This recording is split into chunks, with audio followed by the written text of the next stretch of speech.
جادوگرنی نے کمال دکھا دیا، وزیر اعظم کو بھی اپنی گرپ میں لے لیا یا پھر اسٹیبلشمنٹ کا کھیل؟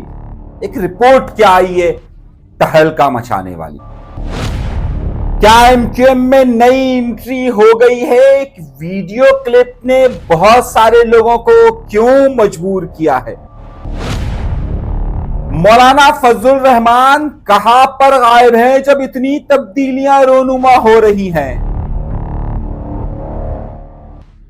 تحریک لبیک اور خادم حسین صاحب کا عرس کہاں، کیسے؟ ایک بڑی اہم خبر دینے والا ہوں۔ سکھر میں کیا ہوا ہے؟ کس وکیل نے کسے مارا ہے؟ کون ہے نامعلوم؟ کیا جنرل فیض حمید کا فیصلہ ہو چکا؟ یہ رپورٹ یا صرف ایک بیہودہ مذاق؟ چین کی خفیہ خریداری کیا ہے اور یہ معاملہ کیسے چل رہا ہے؟ مائرہ خان کو مشکل میں کس نے ڈال دیا؟ یہ کراچی والے ابے کیا کرتے ہو؟ ناصر حسین شاہ کی ایک ویڈیو کیوں اور کس نے وائرل کی؟ ڈاکٹر فاروق ستار کے لیے نیا مشن کیا تیار کیا گیا ہے؟ آج کے پروگرام میں پھر موجود ہوں بہت بڑی اور اہم خبروں کے لیے، جہاں میں آپ کو یہ بتاؤں گا کہ وزیر اعظم کو کس نے ٹریپ کیا۔ یہ ایک اہم سوال ہے اور ایک اہم نقطہ ہے، لیکن اس کے ساتھ ساتھ یہ خبریں بھی بہت زیادہ ہے کہ ایم کیو ایم میں ایک نئی انٹری اور پھر ایک نئی ویڈیو نے کیوں بہت سارے لوگوں کی نیندیں حرام کی ہوئی ہے، اور پھر مائرہ خان کو کس کراچی والے نے تنگ کیا ہے، اور تحریک لبیک پاکستان کا نیا مشن کیا ہے۔ یہ بہت ہی تہلکہ انگیز خبریں آپ کو دینے والا ہوں، لیکن اس کے لیے شرط یہ ہمیشہ عائد کرتا ہوں کہ ڈریے نہیں، جھجکیے نہیں، گھبرائیے نہیں، اور چینل کو سبسکرائب ضرور کیجئے، سبسکرپشن کا بٹن ضرور دبائیے، کوئی لاپتہ نہیں کرے گا۔ آئیے گفتگو کے سلسلے کا باقاعدہ آغاز کرتے ہیں اپنے پروردگار کے شکر سے۔ یہ کوئی معاملہ نیا نہیں ہے، بلکہ یہ معاملہ پرانا ہی ہے، اور ہمیشہ سے پاکستان میں مقتدرہ قوتیں اپنے لیے آسانی پیدا کرنے کے لیے یا اپنے گول حاصل کرنے کے لیے مختلف لوگوں کو استعمال کرتی ہے۔ یہ استعمال کرنے کا طریقہ ہمیشہ سے مختلف رہا ہے۔ کبھی کسی نے ذاتی مفادات کے لیے بھی کسی کو استعمال کیا ہے، تو اس میں کوئی ڈھکی چھپی بات نہیں ہے۔ یہ بات کسی سے بھی ڈھکی چھپی نہیں رہی، اور گزشتہ پچھلے 5 سالوں کے اندر یہ باتیں تواتر کے ساتھ ہوتی رہی کہ آخر وہ کون سی جادوگرنی ہے کہ جسے سب کچھ پہلے سے معلوم ہوتا ہے، اور وہ دوسروں پر انفلوئنس ڈال دیتی ہے اور وہ دوسروں کو اثر انداز کر دیتی ہے۔ اس جادوگرنی کو یہ بات معلوم ہوتی ہے کہ اب کون شہر سے لاپتہ ہونے والا ہے۔ اس جادوگرنی کو معلوم ہوتا ہے کہ اب کون نہ کہاں پر نامعلوم افراد آئیں گے۔ وہ کون سی ایسی جادوگرنی ہے جو یہ بتا رہی ہوتی ہے کہ اب حکومتیں بنے گی اور اب حکومتیں نہیں بنے گی۔ در حقیقت اس جادوگرنی کے پاس واقعی میں کوئی ایسا علم ہوتا ہے کہ جس کی بنیاد پر اس کے پاس کوئی مستقبل قریب میں ہونے والی ایسی معلومات آ جاتی ہے، یا پھر اسے خاص طور پر فیڈ کیا جاتا ہے اور اسے استعمال کیا جاتا ہے۔ یہی وہ بنیادی خبر ہے کہ جو میں آپ کے سامنے رکھنے والا ہوں۔ ایک بہت بڑی بات اور عمران خان کے حوالے سے اور بشرا بیگم کے حوالے سے بھی چل رہی ہے، لیکن اس حوالے سے میں آپ کو ایک واقعہ بھی سناؤں گا، مگر پروگرام کے آخر میں کہ کراچی کی ایک جیل میں کیا ہوا تھا اور ارباب غلام رحیم جب بنے تو اس کے بعد کیا معاملہ ہوا تھا، ایک بڑی تہلکہ انگیز خبر پروگرام کے آخر میں دوں گا۔ مگر اس سے پہلے کچھ اور خبریں بھی ہم آج کے پروگرام میں شامل کرتے ہیں۔